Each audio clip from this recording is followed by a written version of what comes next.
అందరికీ నమస్కారం. ఈరోజు మాజీ ముఖ్యమంత్రి జగన్మోహన్ రెడ్డి గారి నెల్లూరు పర్యటన ఏ రకంగా కూటమి ప్రభుత్వం ఇబ్బందులు పెడతా ఉందో మనమంతా చూస్తూ ఉన్నాం. నాకైతే ఆశ్చర్యం వేస్తోంది, చంద్రబాబు నాయుడుకు ఎందుకంత భయం? ఒక మాజీ ముఖ్యమంత్రి తన కార్యకర్తలను పరామర్శించడానికి, తన నేతలను పరామర్శించడానికి పోవడం తప్ప ఇది ప్రజాస్వామ్యమా? మీరు ఈ రకంగా ఇబ్బందులు పెడితే ప్రజలు మిమ్మల్ని హర్షిస్తారా? ఈ చర్యను ప్రజలు హర్షిస్తారా? ఏ రకంగా మీరు చేయాలనుకుంటారు? ఆంధ్ర రాష్ట్రాన్ని భారతదేశంలో ఈరోజు వరకు ఎవ్వరూ చేయనటువంటి విచిత్రపు పోకడలన్నీ మీరు చేస్తూ ఉన్నారు.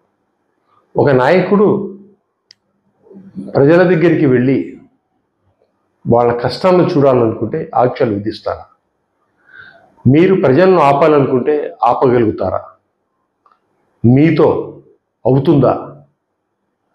మిర్చి ఆడినప్పుడు, పరామర్శించడానికి పోయినప్పుడు ఆపారు, ఆపగలిగారా? మామిడి రైతులను పరామర్శించడానికి పోయినప్పుడు ఆపాలనుకున్నారు, ఆపగలిగారా? ఈరోజు మీరు కేవలం 113 మంది మాత్రమే జగన్మోహన్ రెడ్డి గారితో కలవాలని చెప్తారు. ఇది ఏ రకమైన నీతి? ప్రజలు తనకిష్టం వచ్చిన నాయకుడిని కలవడానికి స్వాతంత్రం ప్రజలకు లేదా?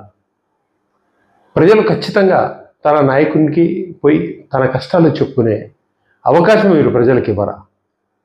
ఎక్కడైనా సరే ఒక నాయకుని దగ్గరికి వెళ్తే పోలీసులు ఆ నాయకునికి ప్రజలు కలవడానికి వచ్చినప్పుడు వాళ్ళకి కావాల్సిన సెక్యూరిటీ ఏర్పాటు చేస్తారు.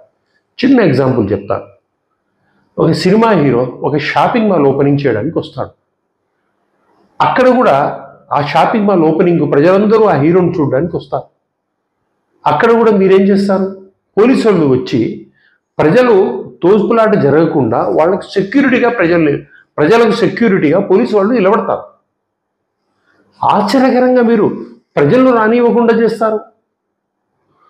రోడ్లెంబడి బారికేడ్లు ఇస్తారు, ఇనుప కంచెలు ఏర్పాటు చేస్తారు, పొలాలకు ఫెన్సింగ్స్ ఏర్పాటు చేస్తారు.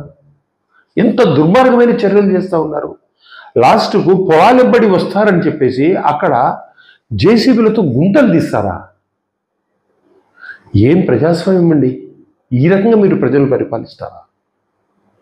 ఎక్కడైనా నాయకుడు వస్తాడంటే ప్రజలు తండోపతండాలుగా వస్తారని చెప్పేసి ఆ రూట్ను క్లియరెన్స్ చేసి చిన్న చిన్న మరమ్మతులు చేసి క్లియర్ చేస్తారు. మీరు ఉండే రోడ్డును నాశనం లేపి తగ్గు రోడ్ల నుంచి ప్రజలు వస్తారని గుంతలు తీస్తారా? ప్రజల మీద కేసులు పెడతారా? డ్రోన్ కెమెరాలతో నిఘాలు ఏర్పాటు చేస్తారా? ఇది ప్రజలు హర్షిస్తారా?